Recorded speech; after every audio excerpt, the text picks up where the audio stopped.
my understanding is that Mr. Brian Edwards here is friends with a future character that we're going to kind of start to introduce to the Bubba Army and to the Tigs Bits Nation, to the Tigs Wigs out there. A guy named Mr. Boog, a.k.a. Brant Marshall, because he goes by Boog, not Brant.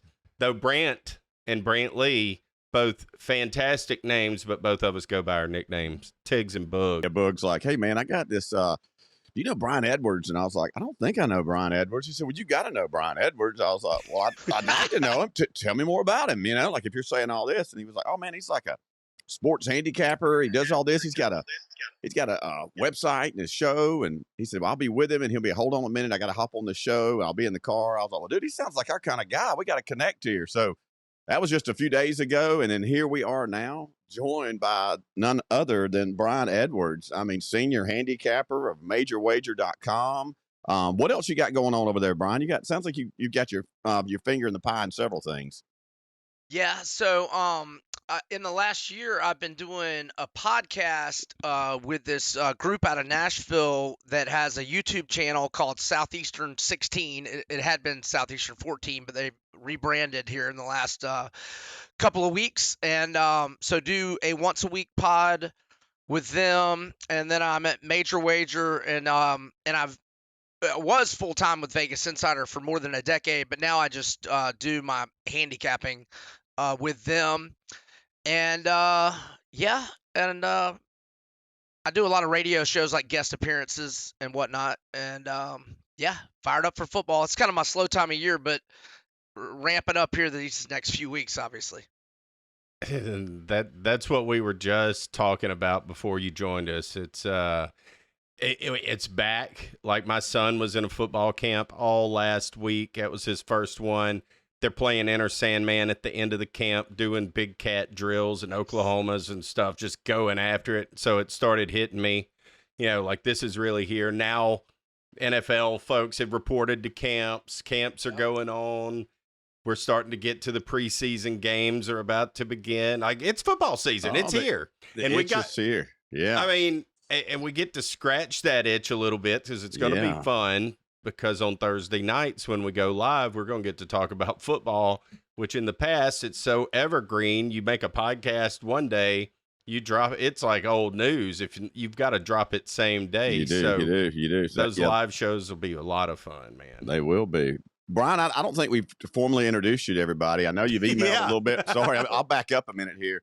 We got Brantley over there coming to us from the green, blue hue room over there, a.k.a. Tigs.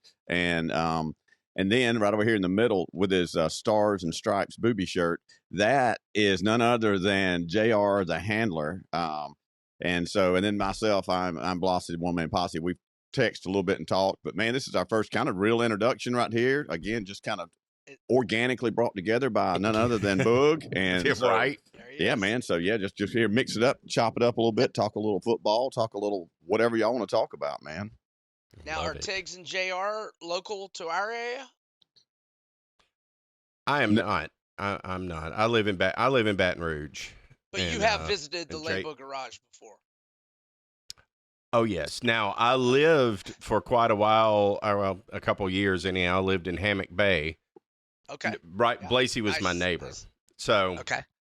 So, and I met Boog because of other friends. But before I even knew Blasey, I've known Boog for a long time. So, yes, many nights I've spent in the Label Garage. so Blasey, tell them they've upgraded. Connection. Yeah. They've upgraded. They've spent some time on it this offseason. He's upgrading over there. He's cleaning things up. He's trying to get things, shaking things around in there. Going to be, adding new furniture, just really switching things up. So, man, it's going to be, it's a big upgrade. Kelly over there's been whipping the whip on Boog, getting some I think we should give Kelly all the credit. It's going to be fine for this fall. Kelly probably should get all the credit. Y'all are selling this place. I've got to check Boog out. I have not been privy to this experience. Blossy and I were fraternity brothers at Troy State back when it was Troy State 25 years ago. I live in Gulf Shores, Alabama. I'm currently in Clearwater, Florida today, not in my home studio. I'm in a hotel room. here visiting some family. But I live in the Panhandle, but not over around where you guys live. But nice to meet you nonetheless. Brian, thanks for coming on our show today. Book your next tee time at Cypress Bend Golf Resort in Toledo Bend Lake Country. The stunning redesigned course welcomes players of all levels, from new golfers to seasoned pros. Located along Toledo Bend Lake, the course features 10 unforgettable waterfront holes with lush fairways and panoramic views. Big fun awaits you beyond the greens. Book a guided fishing trip at our world-class fishery. Visit the new Toledo Bend Family Adventure Park. Swing into action and plan your dream getaway to Toledo Bend Lake Country today. This is going to be fun. Yeah, we were talking about before you got on. We've kind of danced around sports because didn't have anything really to report on. But now that it's that time, like Brantley said, the kids are back playing 2-a-days, trying to get training camps going for the off season. We've watched a lot of trades and things going on. And you mentioned the SEC thing. I lived in Nashville 15 years. I'm originally from the Montgomery, Alabama area.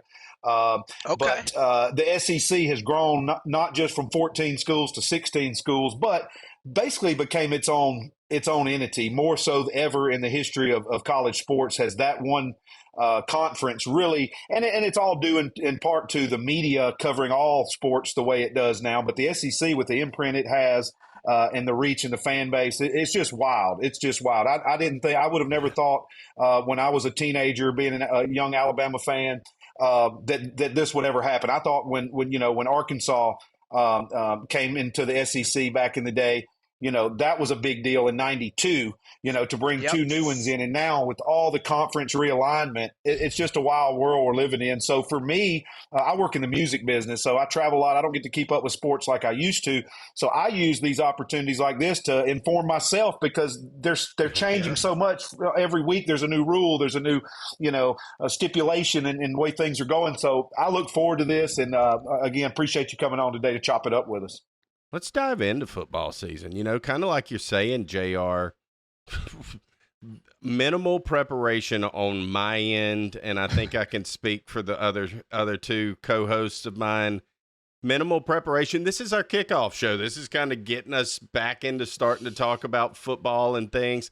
It's kind of mind-blowing, as I still am thinking of the SEC in the East and in the West. That doesn't exist anymore. Right. Like you say, JR, Texas and Oklahoma now in the SEC, all of that stuff. Let's first of all talk about conference alignment changes like that. So the Pac-10 is no longer, and now the Big Ten is the big however many and all that. Tell us a little bit about that, Brian. Yeah, so we've got 4 teams from formerly the Pac-10 and then Pac-12 coming to the Big Ten. And those are Oregon and Washington, and then USC and UCLA. And Oregon's ready to step in there and cause some damage right away. In fact, I've got Oregon number 2 in my power rankings behind Georgia, and then I've got Ohio State number 3. Ohio State, their fan base and their donors made it clear how much they are sick of losing to Michigan. I mean, it's been 3 in a row, but I mean, they had won, I want to say 17 of 18 before that. So they were spoiled for a long time. But man, Ohio State broke out the NIL money big time this past offseason. They got Ole Miss's best running back, who had back-to-back like 1,300-plus yard seasons. They got Caleb Downs, who was a first-team All-SEC as a true freshman, a safety from Alabama. Oh, obviously, I see JR nodding. They got him, and then they got Julian Sayin, who was the prize of Alabama's last recruiting class. Hadn't played yet, but a quarterback. And, oh, gosh, I'm forgetting one of the other studs they got. And they get I think they got a tailback from Alabama also, or maybe that's who you're talking about.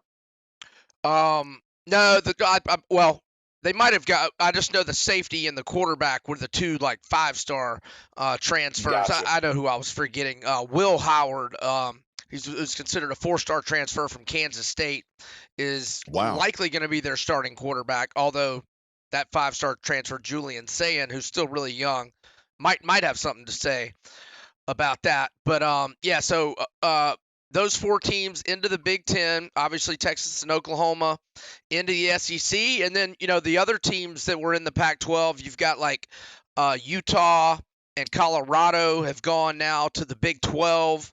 Probably forgetting another team that went into the Big 12 as well. But yeah, the Pac-12 teams are kind of scattered, and then Oregon State. Oh, I'm sorry. So Cal and Stanford went to the ACC, and then Oregon State and Washington State were kind of left on an island by themselves. And I think they've got to deal with the Mountain West, but it's not like they're locked into the Mountain West for the long term.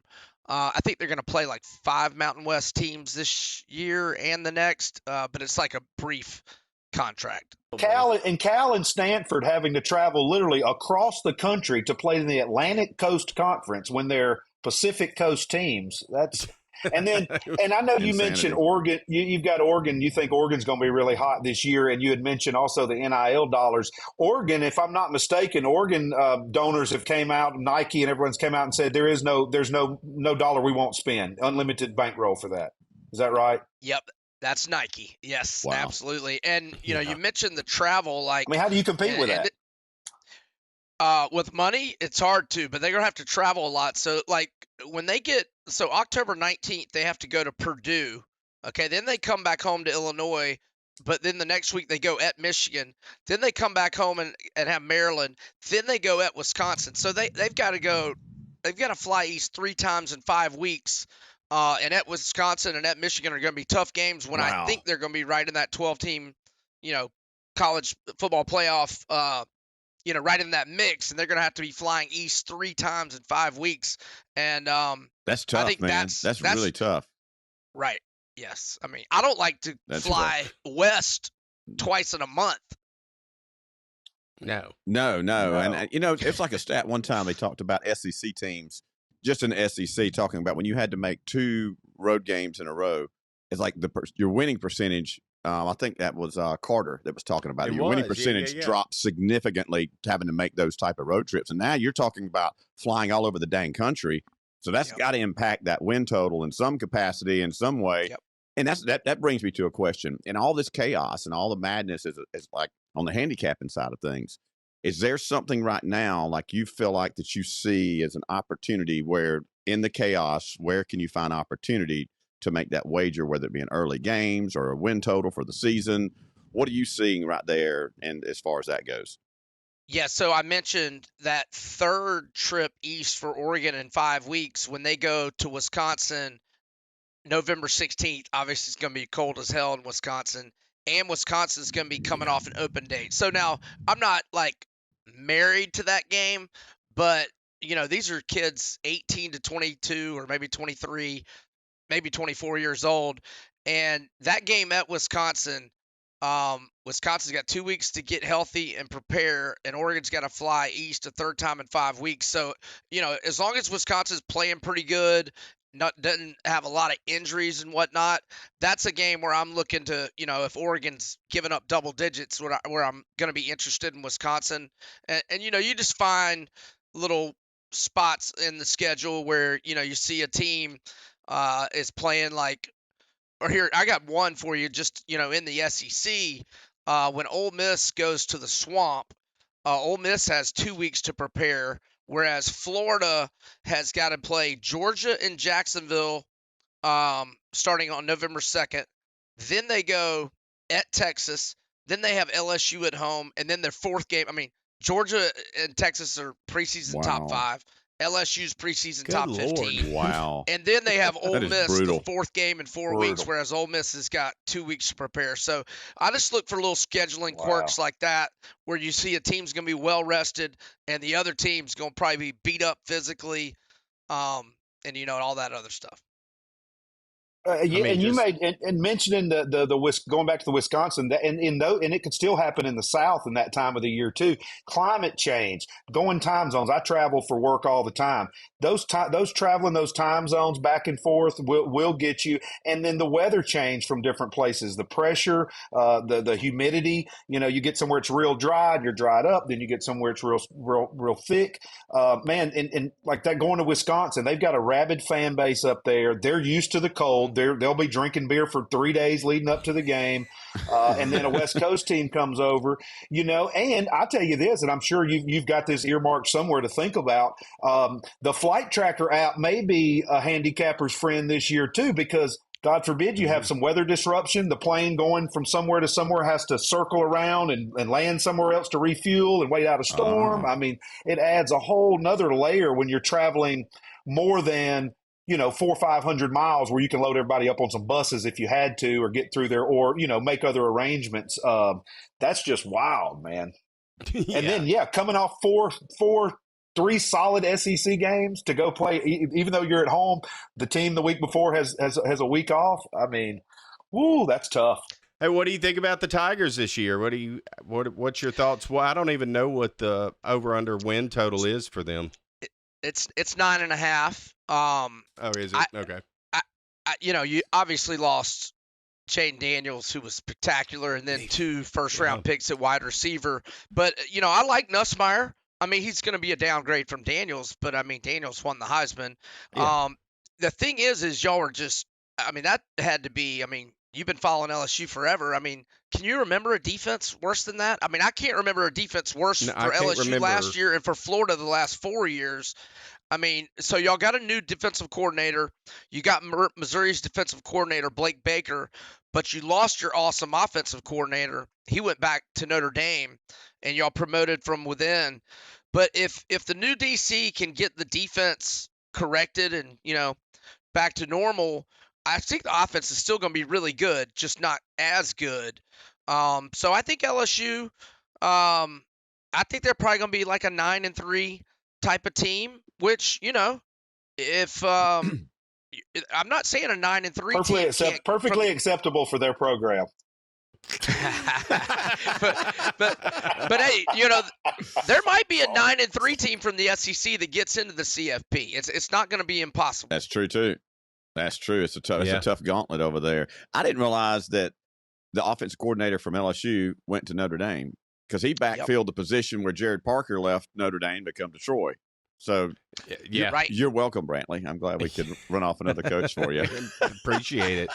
Look, we're just going to keep building this thing over here and just hope that one day we can be like all of y'all and kick your ass again like we're used to doing over the last 20 years. Well, you're currently on a 5-game winning streak. You got the You're resources. on a 5-game winning streak against my Gators right now. So, yes, we are. I'm glad you brought that up, Brian. You've had your way with us lately.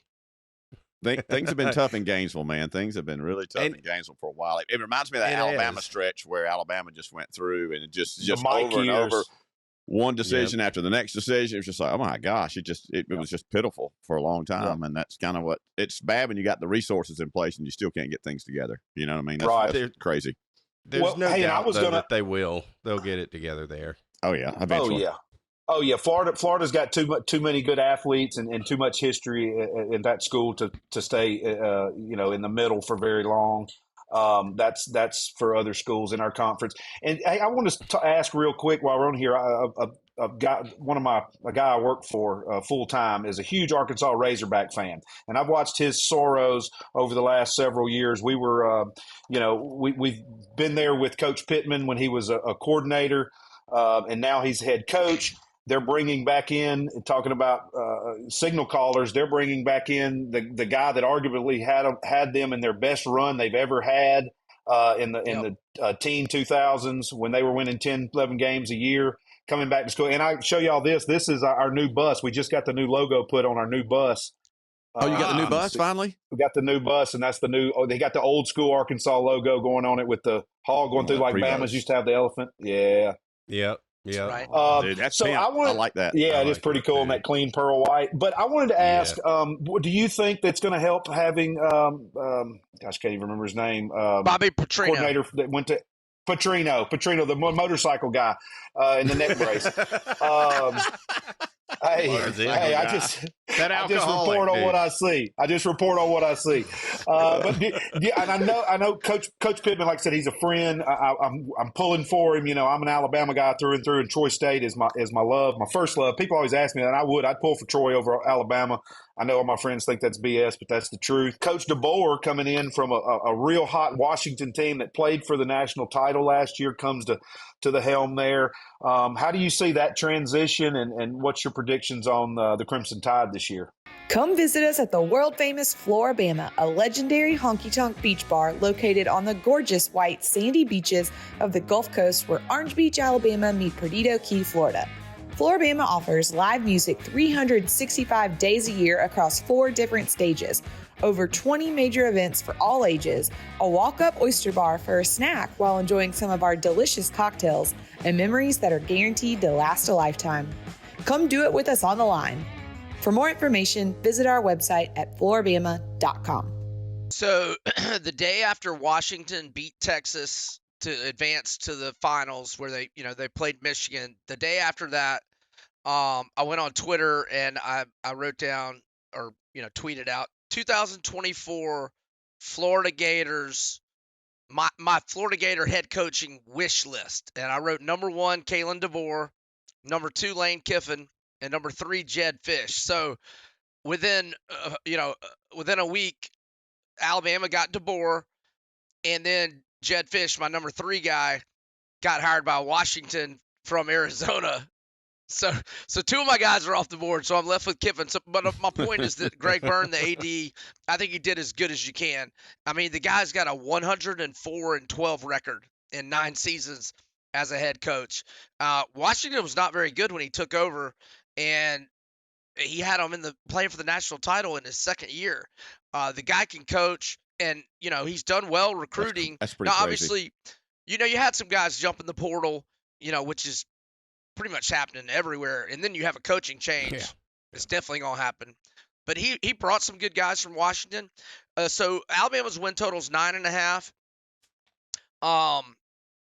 Look, I think if they go 10-2, they'll get to the CFP. I've got them with 7 wins that I'm really confident in, and then I've got 5. I'm not saying they're necessarily really toss-ups, but 5 that could kind of go either way. So I've got them, one of the 5 being Georgia at home. Most of the sports books that have games of the year lines have Georgia favored by anywhere from 4 to 5. The next swing game I have is at Tennessee, and I've seen Alabama favored by like 1 or 2 in the games of the year lines. And then Missouri at home, they're favored by 8.5. They'll probably win that one, but I'm really high on Mizzou, so I just didn't pencil in a W. And then at LSU being the 4th one, and then the 5th one at Oklahoma, where Oklahoma has 2 weeks to prepare, and Alabama will be playing for the 3rd time in 3 weeks. But I think they'll handle Auburn at home, and I think they'll win at Wisconsin, which won't be, a layup. But yeah. So look, if they can go 3-2 in those 5 swing games I just named, then I think they'll probably be in the playoffs. So, I don't think it's a throwaway year. I think Alabama the cupboard's not bare, and you got a really good quarterback in Jalen Milroe. So we'll see on Bama. Yeah, got a seasoned interior line, got a nice interior line. We'll just see how the pieces come together. But yeah, in today's world, coaching change or not, your players are leaving. They're going from a championship team to the team they beat and things like that. It is just a wild, wild world out there. And JR, so crazy.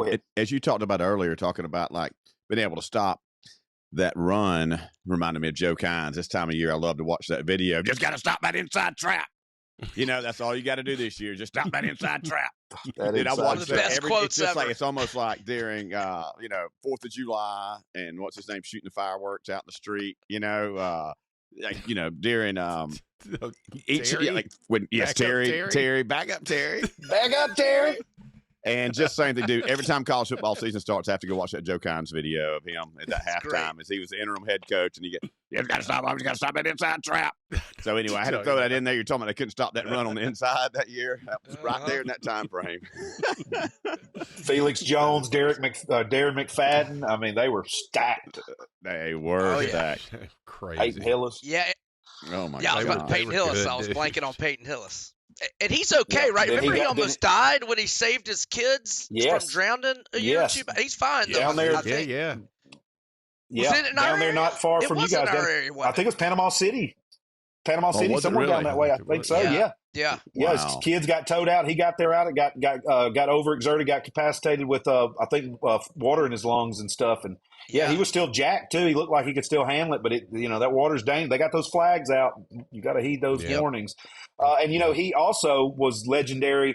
And he got the curse of the Madden because he ended up on the cover of Madden next year or two when he was in Cleveland. And then I think he got hurt the next year after that. The old Madden curse deal when he was in the pros. Dang, Yeah, stud that's tough. tailback. That's tough stuff.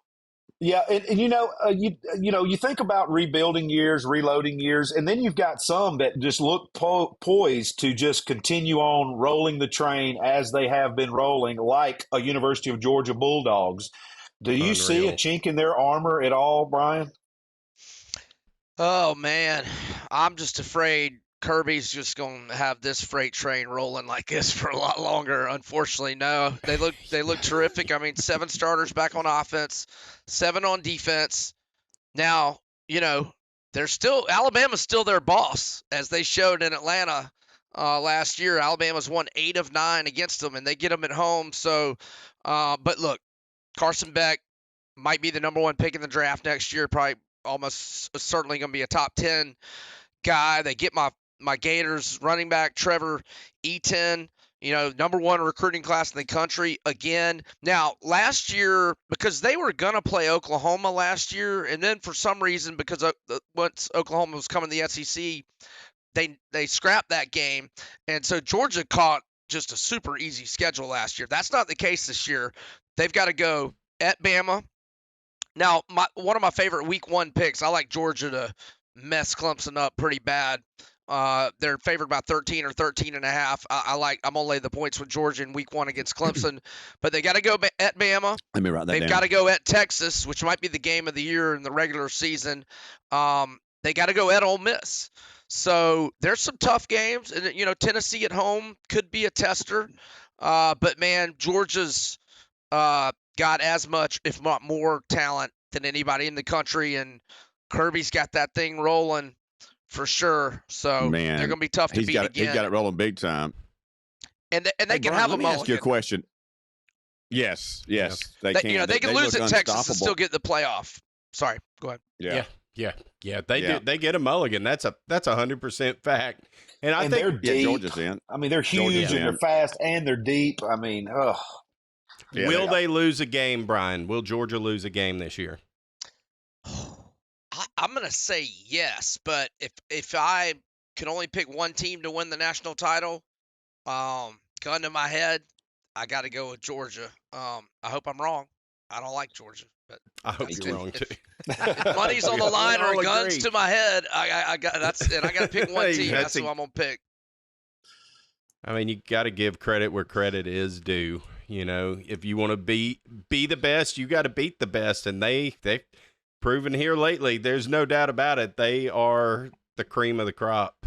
The cream rises to the top. Shit don't float. Well, hopefully we can get several teams from the SEC in the championship tournament there, the playoff series there. And I know, was it Nebraska's coach this came out this past week and said 4 teams from the Big Ten he thought should be in the I think it was Matt Conference Rule said. championship? So I saw the headline. I never even clicked it though, but I saw I that hadn't seen that people either. were like scoffing at what Matt Rule, the Nebraska coach, was saying. Yeah, he said they were the premier conference in all of college football, and they should have 4 teams in the playoffs. Yeah, that's what everyone else said when they heard it. I've Well, you always got to liked start that, but I don't know trying to about sell it. You that. better start early and often, cadence, and they start having success. Be like, I told you. What did I tell you at the Been beginning? trying of the to season? tell you. You know what I mean? Will I've it been trying into to tell you the whole fruition. time. That's it. That's it. You got to talk. It's that all thing show into business. existence. On That's last all it week's is. show, we talked politics and how it was all show business, and college football is becoming just as big a show business as that. Well, let's pivot from the SEC. We've dug into our favorite teams, and I'm sure we'll hit on them again and talk about it more as the summer rolls on. But can we pivot to the group of five? What's your expectations there? Who do you see going to rise to the top? What do you think about Blasey and I's Troy Trojans? And the other teams that have been winning. Tulane has been hot.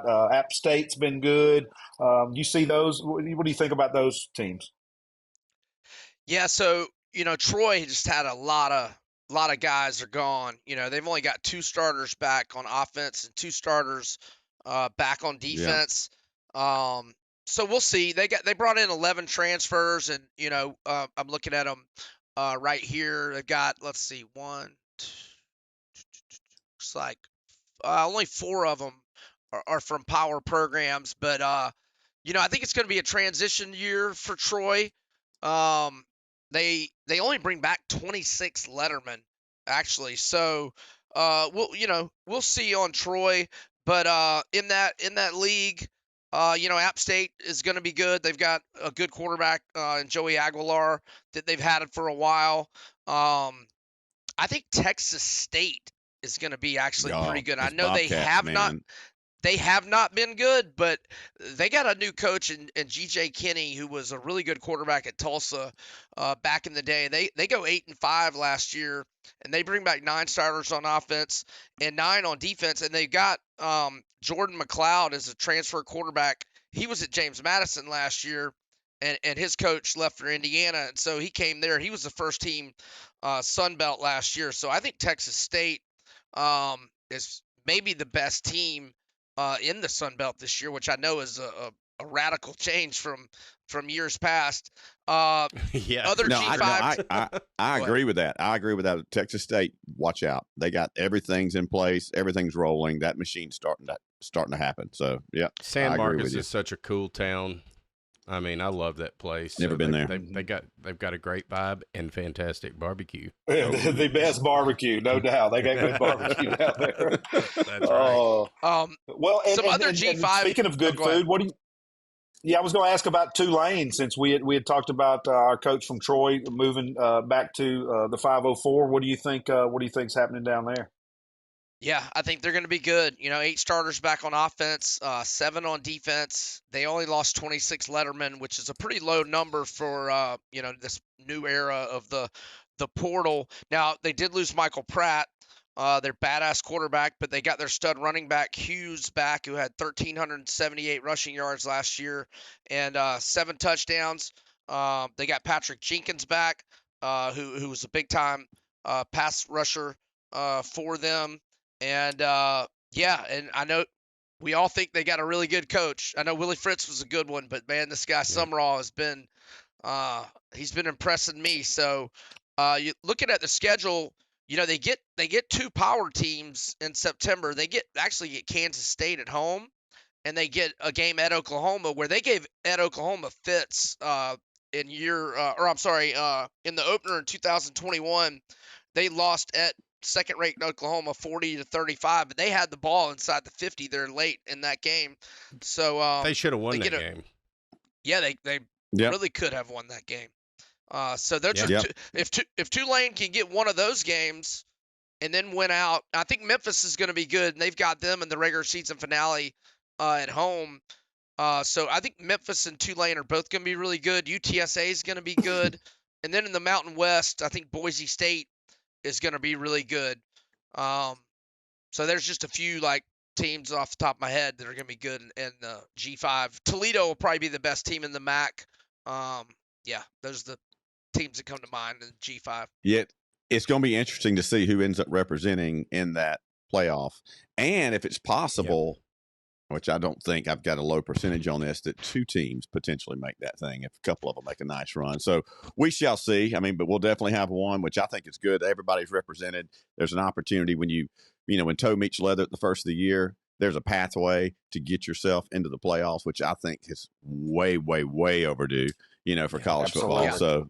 So it's going to be cool. Well, boys, y'all want to start to wrap this thing up a little bit here? Yeah. I know that this is coming to one of our favorite little segments of our show. Yes, it is. It is. Take it over, Blasey. Yeah, Brian, we like to do a little thing towards the end of our show. We call it little bits of controversy. So I want to ask you a few questions, just get your opinion on a few things and just kind of see how that plays out here. Sounds good? I'm ready. You down? I'm Let's ready. do it, man. All right. Super Bowl, man. Do you think that is predetermined action? No. You don't think Do I there's a think script in it's place or fixed who's anything? going to be in the Super Bowl? Yeah. No. Yeah. Well, I no. don't. And when you get to that game, like who's going to win it? Is it? There's been a lot of talk around that, a lot of buzz. Like just. Oh, a little bit of sure. You get that controversy talk. Yeah. No, Yeah. you get that talk. I do not. I think that the guys in the NFL have too much to lose to fix a game. Like, they can go to prison. Like the Jonte Porter guy that got banned from the NBA. Like he just pled guilty in federal court. Good point. He's going to prison. Point.